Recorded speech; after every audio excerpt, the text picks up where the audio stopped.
Hello, all you wonderful Rise of Kingdoms players out there. This is Dragothien here.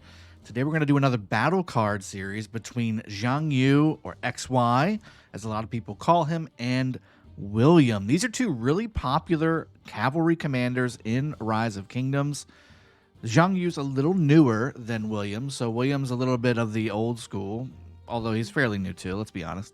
That being said, what should we use these two commanders for?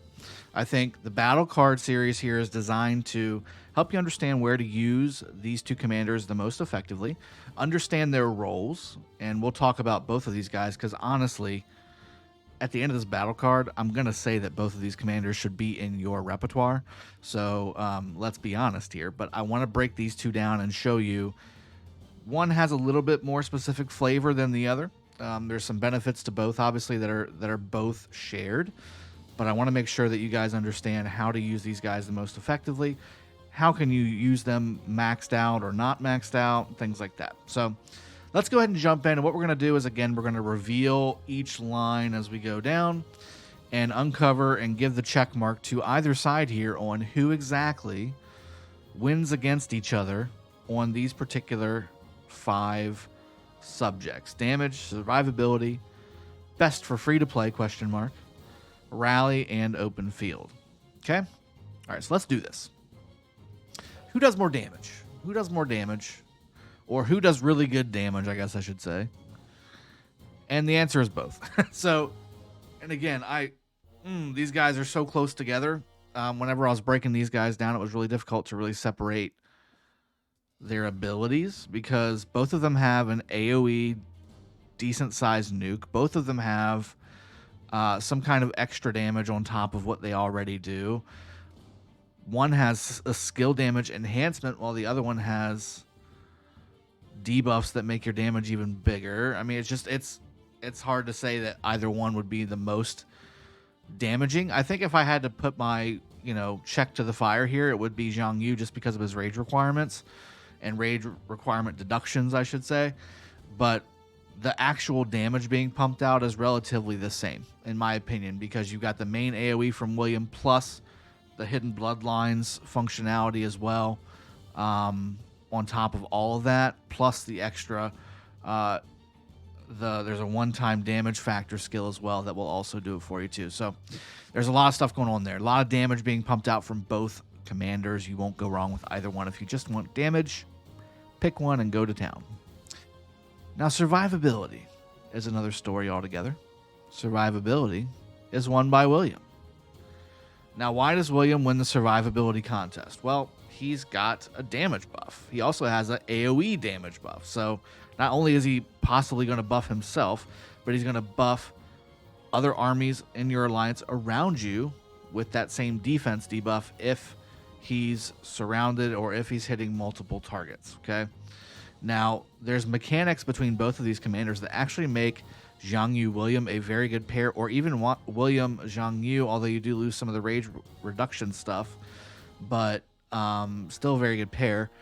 And the things that William does actually can potentially buff Xiang Yu with his rage generation skills. So Xiang Yu has a skill in particular that because of his expertise, if you receive rage over a certain number of seconds, which William does provide that buff, you get an extra 10% skill damage. So Xiang Yu really likes William. Xiang Yu really likes William. But survivability, it's all about William. There's defense buffs in there as well, whereas with Xiang Yu, it's all attack, it's all damage, it's all rage reduction. There's no real defensive capabilities inside of his skills. So I'll give the check to William on that. All right, which one's best for free to play? And when I say best for free to play, which one's easier to kind of get up and running? I think that's generally the thing that I'm going for with this third subject here.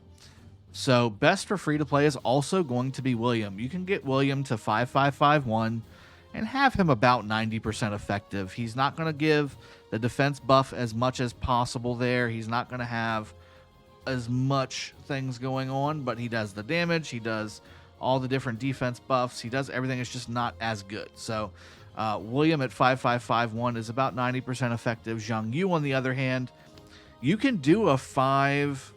I think it's 5155 or 5515. I'll have to double check that. But what you can skip the conquering skill that Xiang Yu has on his skill set if you don't plan on rallying anything, which you should, because Xiang Yu is a great rallier. Spoiler alert for the next for the next category.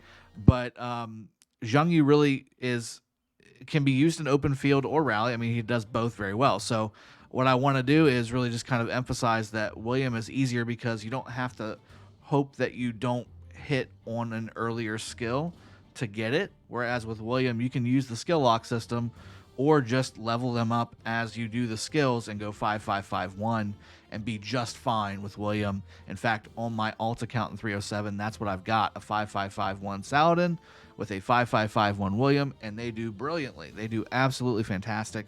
Of course, expertise is better.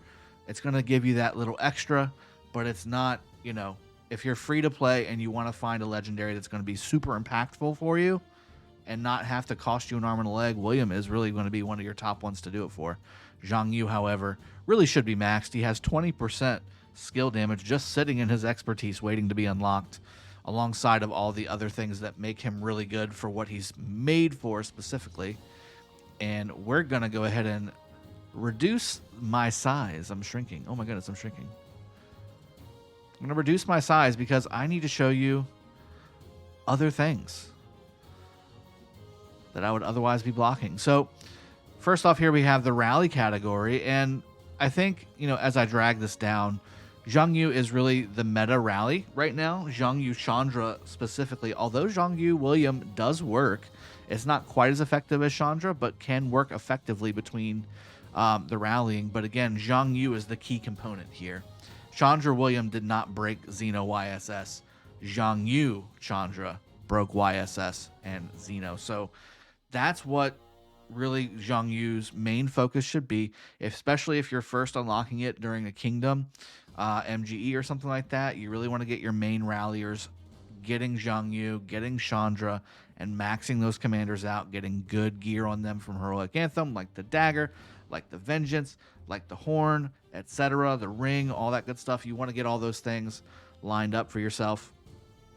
So Xiang Yu, to me, is the better rallier, just because he currently is the meta for what is the anti-meta, I guess, of Garrison, which is Xeno YSS. So you need Xiang Yu to definitely make that happen. William is still a good rallier. You can use Chandra William. You can use Genghis William, even works really well.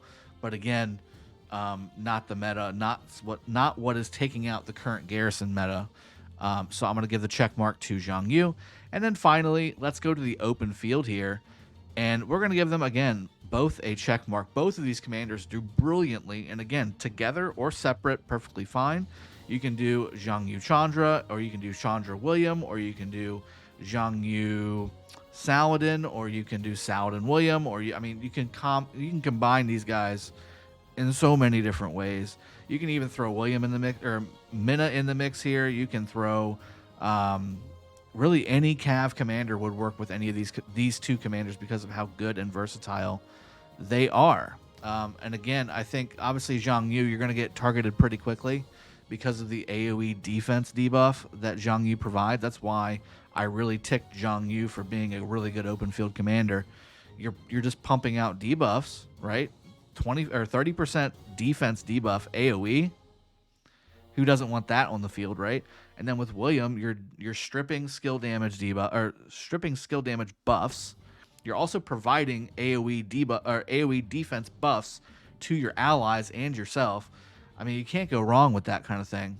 And again, if you pair either of these commanders up with a Chandra or a Minna or a Saladin, or I mean, even a Takeda would work with these guys. Although I'm not a huge fan of Takeda on the field anymore.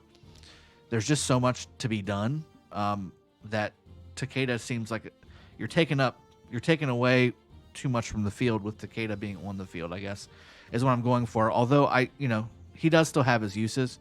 I think as part of a mass cav group, not too bad. But if I was to have to choose between these two commanders, for instance, and Takeda would be number 3. So, but I hope this has been helpful for you guys, because I I get this question all the time. Which one should I go for, Xiang Yu or William? And usually my first question is, well, what's your role? This gives you a definitive answer. If you are a decent spending, good gear having rally leader, you got to go Xiang Yu. You have to. If you're all about the open field and you definitely need to provide debuffs and buffs and everything, you can pick either one. The easier one to get up and running is William, just because of the flexibility of the 5-5-5-1. But I like Xiang Yu's AoE shape versus William's. I like Xiang Yu's rage requirements. But again, keep in mind, Xiang Yu is also going to be a primary target on the field. And William really should be as well. Although, again, you usually see William tucked behind Saladin. So he tends to survive a little longer. You tend to get a little more longevity out of William than you do, say, Xiang Yu. And think about the way Xiang Yu is made, right? He is made for rallies, guys. You really want to use him for rallies. If you want open field, you can go either or. I prefer William, but again, both are really good in the open field. And if you want the most survivability for your commander, again, William is the way to go. Providing extra defense for you and your allies is going to give you a great shot at keeping alive. And again, Xiang Yu being primary and having nothing but just damage, all damage for Xiang Yu. Not really too many, if any, defense buffs. So you're just not going to be as survivable as a William. So you want to make sure that you pick the right commander, and this will hopefully help you do that. So hope you've enjoyed. I hope it's been helpful. I will see you guys next time. Cheers. Have a good one, and take care.